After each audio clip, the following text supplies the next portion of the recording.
chosen one. There is something you need to hear before this hour moves forward. A release that has your name on it has reached the edge of heaven, and God cannot hold it 1 second longer. Understand what that means. It is not that the blessing is being prepared. It is not that the answer is on the way. It is that the weight of what has been stored for you has exceeded the strength of the delay. And the only thing standing between that release and your life, right now, is the posture of your hands. You were brought here at this exact hour because the timing of what is being released aligned with the moment you would need it most. But I have to say, the part almost no one says out loud. Heaven does not force itself into a life that has closed around its own ache. The grace that is falling right now will flow toward open hands and past closed ones. Before this message ends, 3 things will be settled. You will understand why the waiting had to last as long as it did. You will know how to hold your hands so that what is being released actually lands. And you will be spoken over with the declaration that seals this into your life as a finished, witnessed thing. Stay here, open slowly, receive. And before I go one step further, I want you to know something. I hear the Spirit placing these words on my heart as if they were written for one person in one moment. I cannot hold this any longer. I have carried it for her.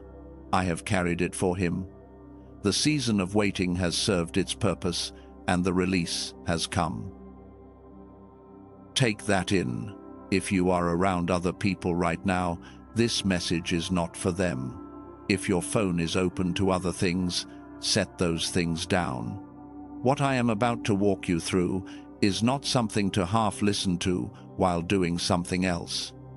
This is the kind of hour that asks for your attention because it is giving you something back. And because I respect your time, let me be very clear about what you are going to receive in the minutes ahead. You will learn the real reason your waiting season was this long. Not the spiritual platitude, not the generic answer, the specific formation that had to happen before heaven could release what it had stored for you. You will be given a simple 3-part tool for checking the exact posture of your hands right now, so you can see which kind of closed hand you have been holding up without knowing it. This tool alone has changed how people receive. You will hear the story of someone who sat in this same place and what shifted on the 43rd day after she finally opened her hands. And before this hour ends, you will not just hear words spoken over your life. You will be walked into the posture of reception that seals what is being released into a form your life can actually hold. Stay with me. This will be worth the full hour. Now, let me show you what has actually been happening behind the silence you could never fully explain. For a long time, heaven has held something with your name on it, and the name is not a metaphor.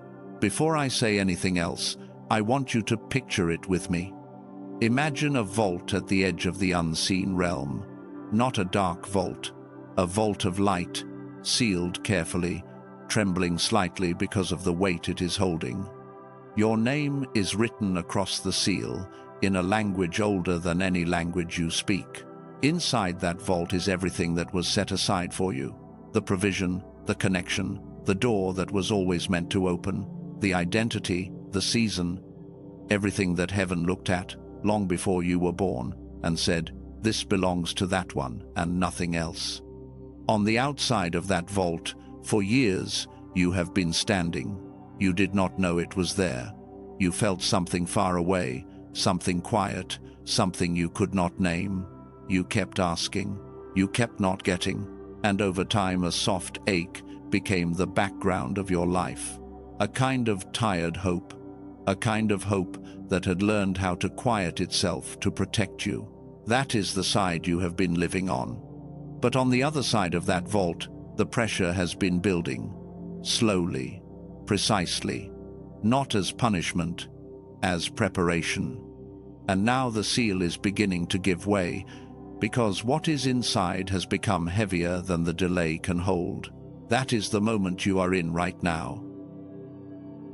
There is a word in ancient Hebrew that you need to hear, because it will change what the word blessing has ever meant to you. The word is berakah. The root of that word is barak, and its deepest meaning is not what most people have been taught. It does not mean a gift dropped from above. It does not mean a prize that falls into your life. Barak, at the root, means to kneel, to bend low, to open the hands with the palms turned upward, in the exact posture a person takes when they are receiving something too heavy to catch while standing. The ancient language knew something the modern world has forgotten. A blessing is not something that only happens to you. A blessing is something you are built to receive, and the receiving itself has a shape. That shape is kneeling. That shape is open-handed. That shape is bent, soft, and ready. So write this down inside you, because this is what the rest of this message is built on. The release is real. The vault is opening. The weight is on its way. And the only question that remains is the shape of your hands when it arrives. But here is the part most people miss, and this is where I need you to slow down, because the next piece is the reframe your entire life has been waiting for. What felt like delay was actually containment. What felt like silence was actually incubation. What felt like absence was actually protection. What felt like denial was actually formation. Read that again in your own heart, if you have to, because the story you have been telling yourself about this season has probably had one theme running through it. The theme of being forgotten. The theme of being skipped. The theme of something being wrong with you, or your faith, or the way you ask. That theme is not the true one. The true one is that heaven was holding the weight because you were still being prepared to hold it too. And you may not even know you have been in this passage because the signs of it are quiet. Let me name them, and you can witness for yourself how many have been in your life. The first sign is a quiet ache for something you cannot fully name, not a sharp pain, a low background sense that you are waiting for something and you could not say exactly what. The second sign is that your prayers have gone softer, not absent, softer. They lost their edge. You stopped bargaining. You stopped negotiating. They became more like breathing than asking. The third sign is a tiredness that does not match your effort. You did not do enough to feel this spent, and yet you are. The tiredness is not coming from your schedule. It is the tiredness of carrying something in the unseen realm that you did not even know you were carrying. The fourth sign is a cluster of strange, small alignments. A name mentioned twice in 1 week, a number you keep seeing, a message that arrives at an odd hour, a sentence from a stranger that lands too precisely to be accidental. These are not your imagination. These are the edges of the vault beginning to shift. The fifth sign is what brought you here. These exact words, at this exact hour. This is not a coincidence.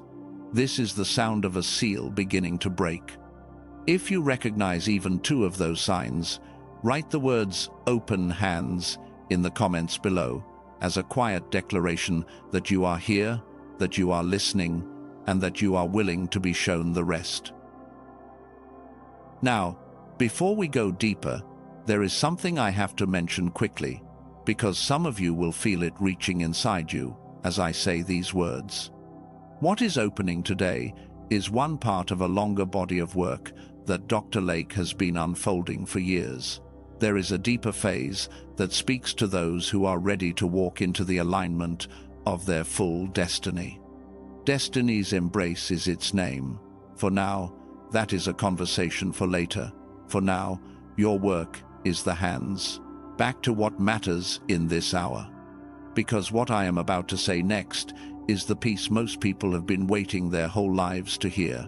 The reason God was holding this for so long, the actual, specific reason, is not the reason you have assumed. You have probably thought it was because you were not ready. or not worthy, or not faithful enough, or not disciplined enough. That is not the reason. The reason is something else entirely.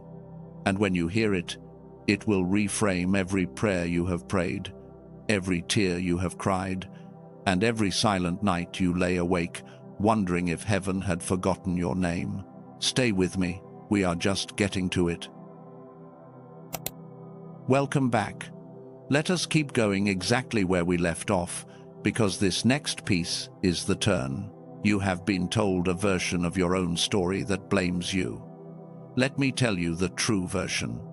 The reason heaven held that release for so long is not because you were not ready. It is because you were being shaped into a vessel that could hold what was coming without breaking. Let me say that again, because most of you have never heard it said out loud. An unformed soul receiving the full weight of this release would not be blessed by it. It would be broken by it. Too much, too fast, into a shape that was not built for it, crushes the one it was meant to bless. That is why heaven does not release into unprepared vessels, even when the cry is genuine, even when the need is real, even when every part of you is begging for the answer to come. The holding was not punishment. The holding was the formation of the vessel. And the vessel, the one that could hold this release without shattering, without losing itself, without letting what came in run straight back out, that vessel is you. There is a story in ancient scripture that I want to walk you through, because once you see it, you will never forget the shape of this truth again. There was a widow. Her 2 sons were about to be taken from her as payment for a debt she could not cover. She was desperate. She went to the prophet and she asked for help in the way every desperate person asks. She expected him to solve the outside problem, to make the creditor go away, to make the debt disappear. The prophet did not do that. He asked her one question: "What do you have in your house?" She said nothing but a small jar of oil, a tiny amount, not enough to matter. And then he gave her an instruction that, on the surface, made no sense. He told her to go to every neighbor she had and borrow empty vessels. Not a few, many, as many as she could carry. Pause on that for a moment. The instruction was not pray harder. The instruction was not believe more. The instruction was not even bring more oil. The instruction was bring more empty. Bring vessels that have nothing inside them. Bring emptiness, and bring a lot of it. She went, and she did. She gathered empty jars from every house she could reach. And when she came back, the prophet told her to shut the door, take her small oil, and begin to pour. So she poured. And the oil kept flowing, into the first empty vessel, into the second, into the third. The flow did not stop when her small jar should have been empty.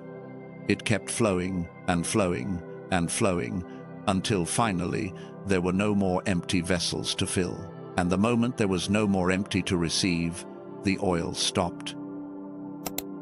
Hear this carefully. The oil did not stop because heaven ran out. The oil stopped because there was nothing more empty to pour into. Do you see it now? The entire time, you thought your emptiness was the problem. The entire time, you believed your lack was the evidence that you had been abandoned. The entire time, you were trying to become full enough, worthy enough, complete enough to deserve what was coming. The emptiness was never the problem. The emptiness was the preparation. If something just shifted in you, type the number 888 inches, the comments right now, not as a ritual, as an agreement. An agreement that the emptiness you have been ashamed of was never the thing disqualifying you. It was the thing preparing you.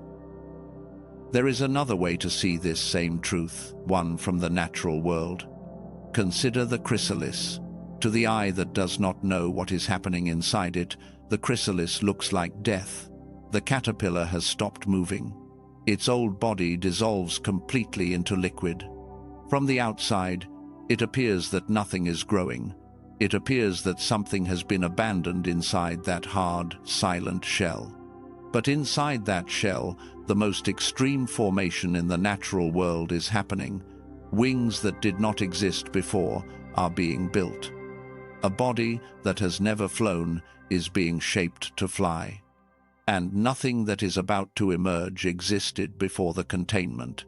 The containment was never the ending. The containment was where the new thing was being written. Now let me tell you about someone. I will not use her real name, but every other detail is true. She is a school teacher, middle 30s. She had been praying for a financial breakthrough for 9 years. 9 years. She had done everything. She had tithed. She had fasted. She had written the prayer on index cards and taped them to her refrigerator. She had done the manifestation audios. She had made the vision boards, and nothing landed. In the 10th year, something quiet happened in her. She stopped asking, not because she stopped believing. She just stopped asking in the tone of someone begging a god who was negotiating with her, and she started doing something strange. She cleared out a closet in her apartment, a full closet. She emptied it, and she told no one why. She went to a bank and opened a new savings account with $5 in it, not because she had a plan, because something inside her said, "Make an empty vessel, prepare the space. Whatever is coming, it will have nowhere to land if there is no room for it." 43 days after she cleared that closet, a door opened she had never asked for. The form of what came was nothing like she had prayed for. It was bigger, it was stranger, and it came in a way she would never have been wise enough to design. But it had somewhere to land, because she had made somewhere empty for it to land. And when she told me the story later, she said one sentence that I want you to write down inside you. She said, "I did not earn it by doing more. I received it by emptying enough to hold it." Before we go further, I need to give you the tool I promised at the beginning of this hour. I call it the 3-hand check. This is what will change how you see your own hands today and every day after today. Because here is the truth. Almost nobody teaches. There is more than one kind of closed hand. And the reason your hands have been closed without you knowing is that you have been holding up a hand that looks right while secretly being shut. Let me show you the 3. The first is the clenched hand. This is the obvious one. The fist. It is the hand that is holding grief. Old grief, buried grief, grief that has never been given space to leave. When you reach up to receive, and a part of you is still gripping a loss you never fully grieved, the vessel cannot open, the oil cannot pour, the release cannot land. Grief, not grieved, becomes grip. The second is the covered hand. This is the sneakier one.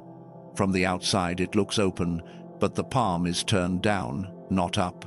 This is the hand that is hiding a story. The story is usually some version of, "I am not worthy to receive something this big." A hand that covers itself is still open, but it is open downward. Anything that falls into it falls straight through. You can appear to be ready and still be secretly disqualifying yourself with the angle of your palm. The third is what I call the surface hand. This is the one most people have without realizing. The palm is technically facing up, the fingers are technically open, but the hand is shallow.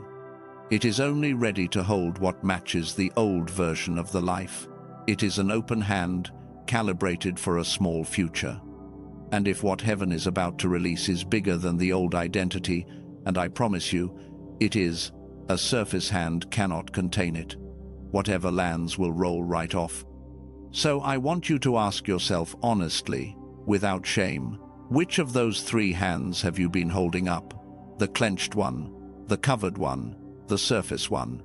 There is no wrong answer. There is only the answer that lets us go further. And now you understand something you have never been able to name. This is why the waiting had to be this long. This is why the answers kept being delayed. This is why the doors you tried kept closing. This is why your hands, without your permission, learned to stay closed. It was not to punish you.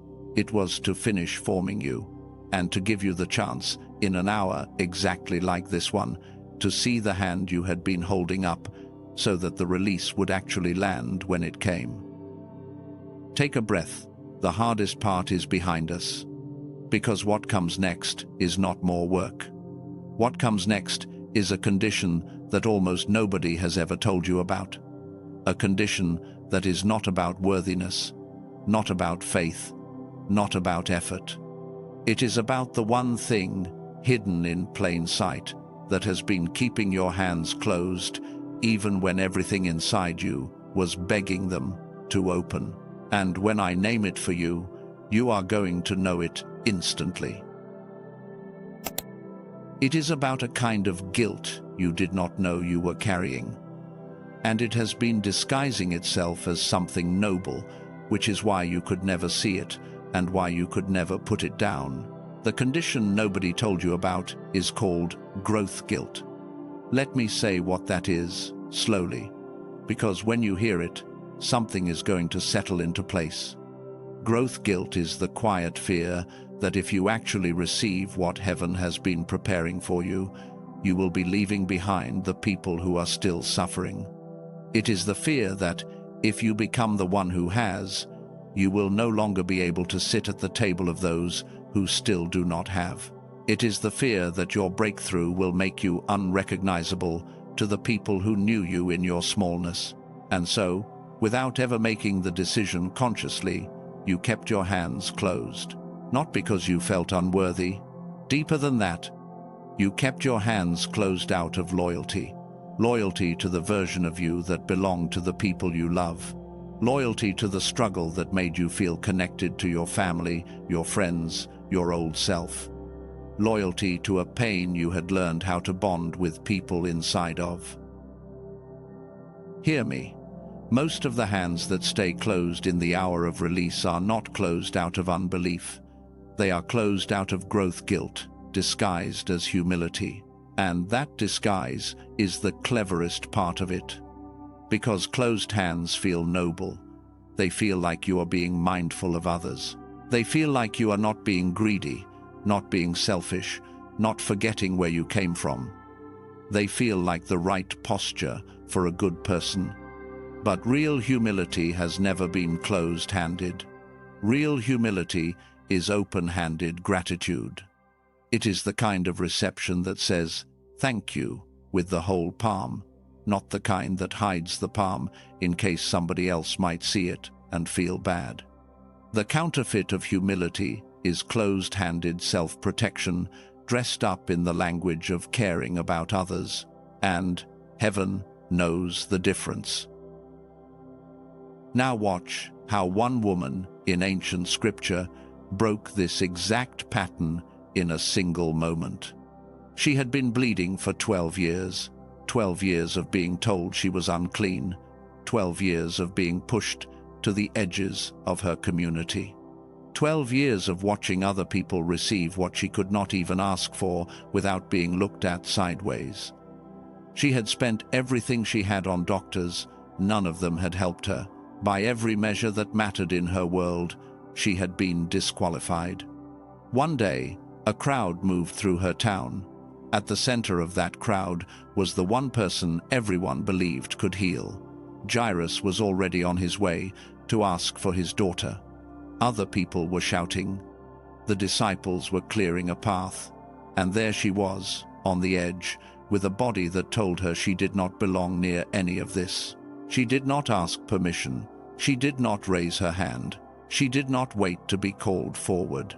She reached. She pushed through the crowd, because the one thing she had left in her was the understanding that the hem was close enough to touch. And she reached out her hand, and her fingers brushed the edge of his cloak. And the moment her hand touched the hem, the bleeding stopped. Read this carefully. She did not negotiate. She did not prove her worthiness.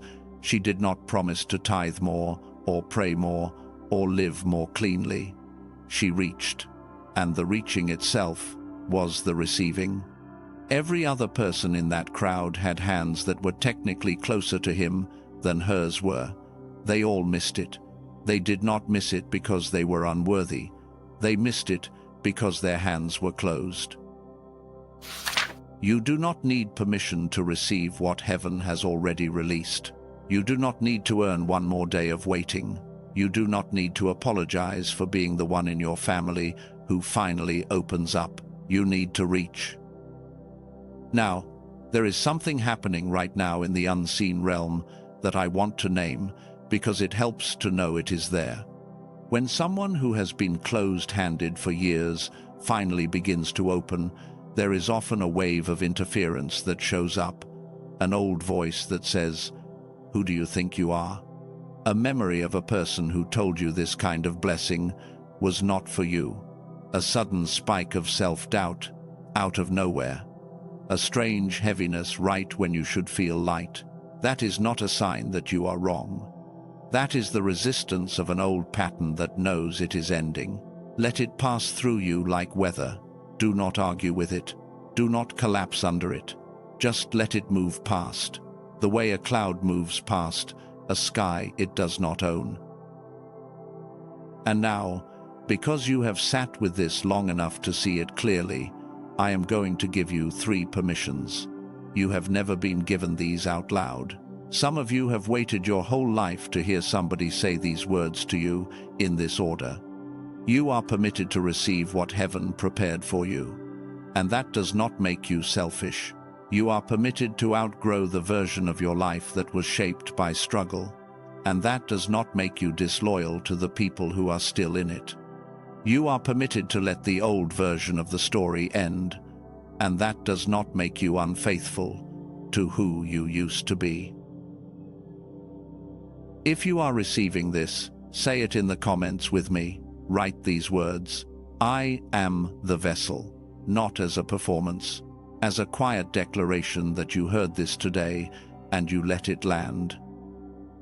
Let me pause here for a moment. I want you to notice something. You have been listening to this for more than 20 minutes now. Whatever posture you walked into this message with, something inside you has already been shifting. If that were not true, you would have closed this out a long time ago. There is nothing to do with this pause, nothing to release, nothing to receive. I just want you to breathe once with me, because the next part is a part that asks for a steady chest. 1 slow breath in and out. Okay, now let me continue, because what comes next matters.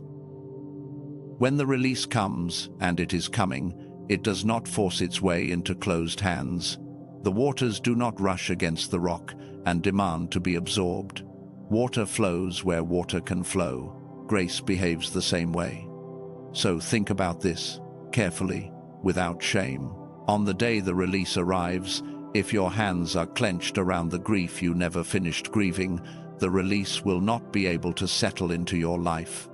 It will flow past you, towards someone else who is ready to hold it, and your story will continue to feel like the story of being skipped. On the day the release arrives, if your hands are covered, palms turned down because a voice inside you is still whispering, I am not the one this belongs to. The release will land on the top of your hand and roll off. You will feel it brush by. You will wonder why it did not stay.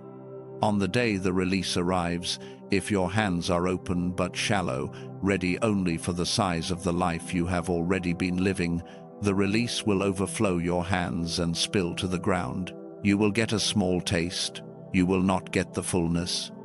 But on the day the release arrives, and your hands are open, cupped, ready to hold weight, turned upward, without apology, free of the grief you finally released, free of the story of unworthiness, free of growth guilt dressed as humility, on that day, the release lands, and it stays, and it changes the shape of your life. And what I am about to say next will change how you have seen every prayer you have ever prayed. Because what the opening of the hand actually is not what you have been taught. It is not passive. It is not simply letting go. It is not the soft, quiet word we have made it into. It is the most active thing a soul can do in the hour of release. Stay close for one more minute, because this is the peace everything else has been building toward. The opening of the hand is not passive. Let that word sit with you for a second. Not passive. Everything you have been taught about reception has pointed you in the wrong direction.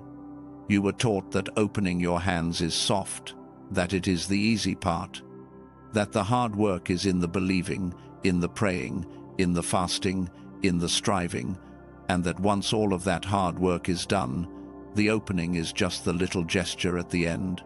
It is the opposite. The believing is the beginning. The praying is the middle. The opening is the hardest, most active, most courageous thing a soul can do in the season of release. Because the opening is not the absence of effort. The opening is the surrender of every hidden defense you have built against disappointment, every quiet shame, every growth guilt, every old story that said you could not be the one who actually gets what they asked for.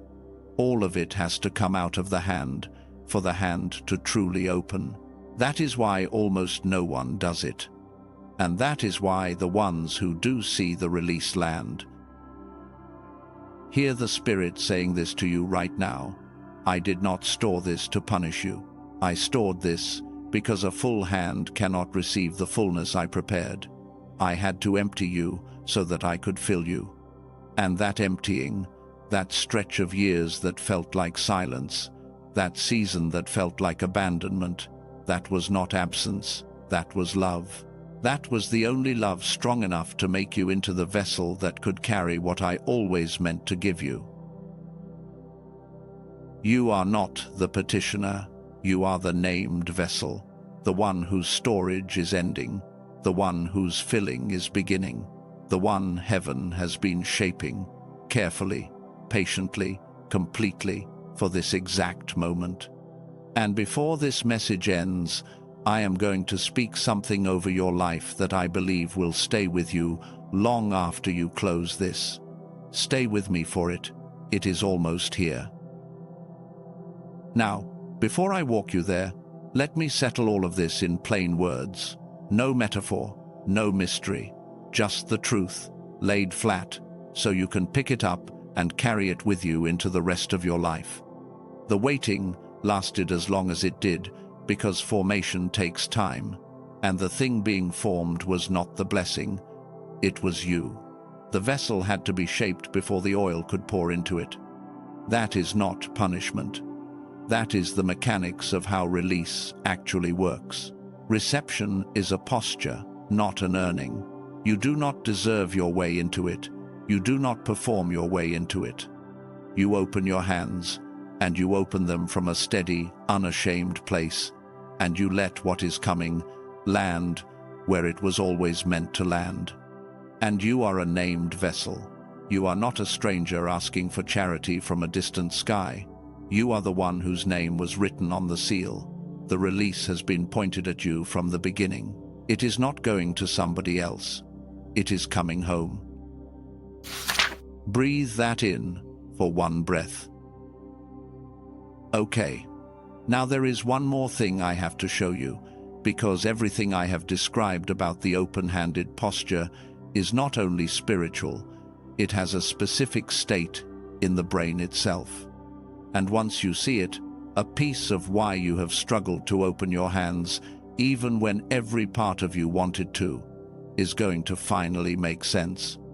Dr. Robert Lake has spent 34 years mapping the exact brainwave associated with what we have been calling the posture of reception. He has studied it at MIT. He has studied it at Princeton. He has studied it across other leading research institutions, and the frequency he identified has a name. It is called gamma. Gamma is the brainwave of recognition, of flow state, of the moment when a door opens in the mind and you know something is true without having to argue yourself into it. Gamma is the frequency a child lives inside of. Why do you think kids learn so fast, notice patterns so fast, feel so deeply, and seem to be lit from the inside, in a way adults envy? It is not personality, it is their brainwave. And here is the part that will make you feel seen for the first time. You were born carrying more gamma than average. Chosen ones almost always do. That is why, when you were younger, things came alive in you that were harder for other children. You felt more. You noticed more. You knew things before you could explain them. And, somewhere along the way, that started to dim. It was not your fault. Dr. Lake and his colleagues have documented a phenomenon called the decline effect. Starting around the age of 7, modern life, the schooling, the schedule, the screens, the stress, the constant survival frequency begins to shut gamma down. By the time most people reach adulthood, their gamma is a fraction of what it once was, and the soul knows it. The soul feels the loss. The soul cannot remember the last time it lived in the state it was built for. This is the neural truth underneath what you have been calling the closed hand. A brain in survival frequency keeps the hands closed. It is not a choice. It is biology catching up with years of modern life. Gamma is the open-handed brain state. Reception at the neural level is gamma activated. And without access to that frequency, even the most willing heart will keep getting pulled back into defense. This is where something very specific becomes important. Because Dr. Lake, after decades of this work, built a tool that takes the science of gamma reactivation out of the $7,000 biofeedback labs, out of the multi-year meditation retreats, out of the inaccessible places it has always lived in, and made it simple enough for anyone to use in their own home. It is an audio track, 7 minutes long, listened to through stereo headphones with the eyes closed once a day. That is all. It is called The Genius Song. I want to tell you about somebody who used it. A father of 2 who had been living in what he called a grey fog for almost 4 years. Not depression exactly, more like a dimmer switch that someone had slowly turned down on his whole life. He had lost the feeling of his own intuition. He could not trust his own ideas anymore. He told me that on the night of his first 7-minute session, the fog did not vanish, but one thing came back. For the first time in 4 years, he had an idea that he trusted enough to act on. Just one. 3 weeks later, that single idea had become the beginning of a shift that had not existed before. Now, I know what some of you are thinking, because I have heard it from almost everyone who walks into this for the first time. You have tried things. Meditation, law of attraction, healing audios, breathwork, yoga. Some of it helped. Most of it did not stay. And you are wondering why this would be different. Here is the answer. Meditation and those other practices are asking your brain to change itself from the inside. That is slow, and it is fragile, because a brain that has been in survival frequency for 20 years does not know how to guide itself out. Brain entrainment works the opposite way. It enters the ear as a specific audio pattern, and the brain synchronizes to that pattern from the outside in. You are not doing the work. The frequency is doing the work. Your only job is to listen. You might also be thinking, this sounds too good to be true. I understand that. A healthy skepticism is a sign of a good mind that has been disappointed too many times. So, I am not going to ask you to believe me. I will point you to the data. This is not a claim I made up in a video. It is an outcome measured through EEG in university research, and it has been used by more than 18,000 people. Fewer than 4% of them have asked for a refund, which means more than 96% of the people who have experienced this technology have decided to keep it in their lives. That is not a sales number. That is a quality number. And I know, for some of you, even with all of that said, the price is a real consideration. I want to honor that, because I know it is real. So let me tell you what the price actually is, and let me tell you what it is not. If you had been paying for private biofeedback sessions, you would be spending more than $100 a single session. If you had been paying for one of the home devices that do this work, you would be spending in the thousands. Most of the people I speak to consider neither of those.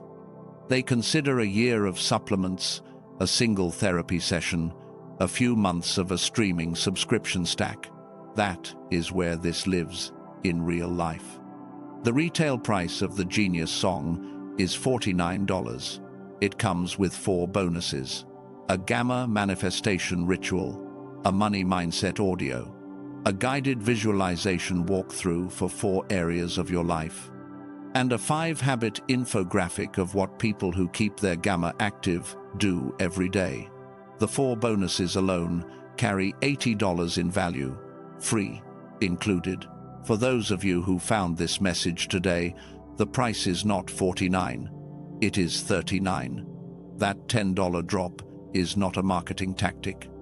It exists because the people who built this decided that the souls who encounter it through messages like this one are exactly the ones it was built for.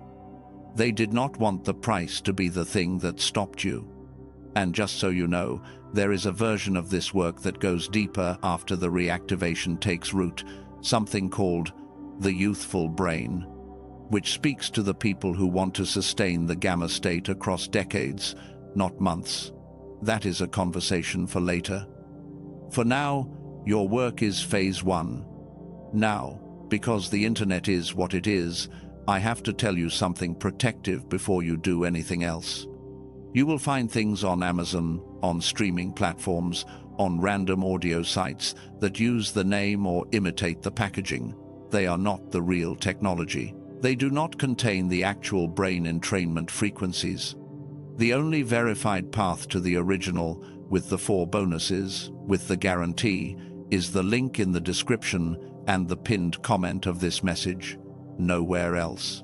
I would not say this if I had not watched people get burned by copies. Before I point you to that link, I want you to do one small thing with me. Place your hand over the center of your chest. Not because of any ritual, because of a simple reason. The decision you are about to make is not about $39. That is the surface of it. The real decision is whether you believe that the version of you this message has been describing, the named vessel with the open hand, is actually who you are. You know which one you are. If your spirit has been saying yes through this entire hour, you do not need me to tell you what to do next. Your spirit knows. The link is below. The Genius Song is waiting for whoever is ready to move from the posture of the open hand in theory into the frequency of the open hand in the brain itself. Now, come back to me. Because the part I promised you from the very beginning, the part that seals this entire hour into your life, is right here, and I do not want you to miss a word of it. Come back to me fully, because this next part is for you alone. I want you to take a moment to notice something first. You have been here for almost all of this hour now. Whatever you walked into this message carrying, you did not put down. You carried it the whole way through with me. That is not a small thing. That is a soul that refused to close the door on itself one more time. I see that. Whatever part of this reached you because you were already the kind of person who was willing to stay long enough to be reached. So before anything else happens, I want to sit in gratitude for a second. Not the kind of gratitude that performs, the quiet kind. The kind that simply witnesses what you have walked through in this hour, the recognition of the vault, the understanding of why the waiting was this long, the meeting of your own three hands, the uncovering of the growth guilt that had been quietly closing you for years, the reframe of what opening actually means, all of that already happened. It did not happen out loud, it happened inside. And what happens inside is the only thing that ever becomes real on the outside. Now, let me walk you into the release act itself. We are going to do this simply. You do not need to move from where you are. You can be lying in bed. You can be sitting in a car that is parked. You can be on a couch. You can be anywhere. The only thing I am going to ask is that, for the next 3 breaths, you give me your attention fully. Take one slow breath in with me. And as you breathe out, in your mind, release whatever your clenched hand has been holding. It may be a grief you never finished grieving. It may be the loss of a person, a version of your life, a dream, a season. Whatever the grip has been, let this breath carry it out. You are not betraying the loss by letting your hand open. You are honoring it by letting it no longer weigh you down. Take a second, slow breath in. And as you breathe out, in your mind, release the story your covered hand has been hiding, the story that said, you were not the one this belonged to, the story that said, who are you to be chosen, the story that said it is probably too late. Let this breath carry that story off the back of your hand. Your palm is allowed to face upward now. The hiding is done. Take a third slow breath in. And as you breathe out, in your mind, release the shallowness of the surface hand. Let the cup of your palm deepen. Let the old ceiling on your life come off. Whatever is being released today is bigger than the size of the life you were carrying yesterday, and the hand that receives it has to be ready to hold more than the old version could. Let this breath make your palm deep enough for what is coming. Good. Now stay right where you are. Picture something with me. In the quiet space behind your eyes, let the vault from the beginning of this hour appear again. The seal at the edge of the unseen realm, with your name written across it in a language older than your name. See the seal begin to give way, not violently, carefully, like a door that has been waiting a long time to be opened by the right hand. And, as the seal gives way, feel the weight of what was stored for you begin to move toward your life. All of it. The provision that had your name on it. The connection that had your name on it. The open door that had your name on it. The identity that had your name on it. Every piece of what was prepared, coming home. And in the space between the vault and your life, see your hands, open, cupped, palms turned upward, not defensive, not covered, not shallow, deep, steady, and unashamed. What has been held for you is falling now into hands that are finally ready. And over this moment, I want to speak the declaration I promised you when we began. Hear this, chosen one, not as words on a screen, as a commissioning over your life, spoken in the voice of the one who has been holding this for you.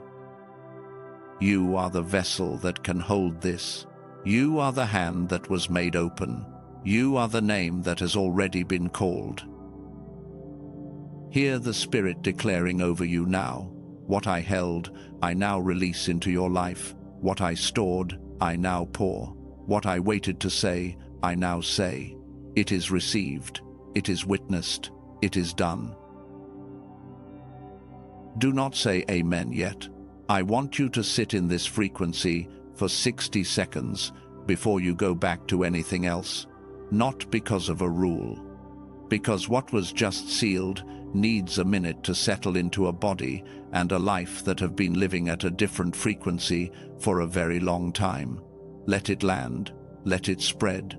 Let it become part of you at the quiet level. It is sealed. It is witnessed. And so it is.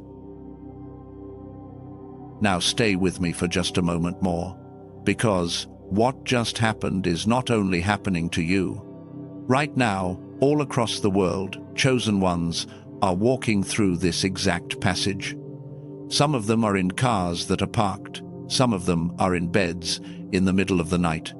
Some of them are standing in a kitchen with a cup of coffee that has gone cold in their hand. All of them, every one of them, is in the same hour you are in. You are not alone in this release. You never were. Which means there is probably someone in your life who is in this exact passage, and they do not have the words for it yet. They have been exhausted in a way they cannot explain. Their prayers have gone quieter than they used to be. They have forgotten what it feels like to expect something good without flinching. If someone came to mind as I was saying that, this hour was pointed at them too. Share this with them, not to preach at them, to put the message in front of them at the exact hour their release was scheduled for. And if this reached you at the level we both know it did, a small gesture of agreement helps this find the next chosen one whose hands are about to open. A simple tap on the like, for the sake of the next person. That is all. One last thing. Say it in the comments with me, not as a performance, as a signature. 3 lines. Say them as though you are signing your name to the truth they carry. I am the vessel. I am the open hand. I am receiving now. And if the frequency of this hour is the frequency your soul has been searching for, this is the place where we walk through it together, one message at a time. Finally, for those of you whose hands are opening at the neural level as well, the link to the Genius song is waiting for you below. Phase 1 is 7 minutes, once a day, and it meets your brain where the rest of this hour has met your spirit. Go gently into what happens next. The release has already begun, and the vessel is ready.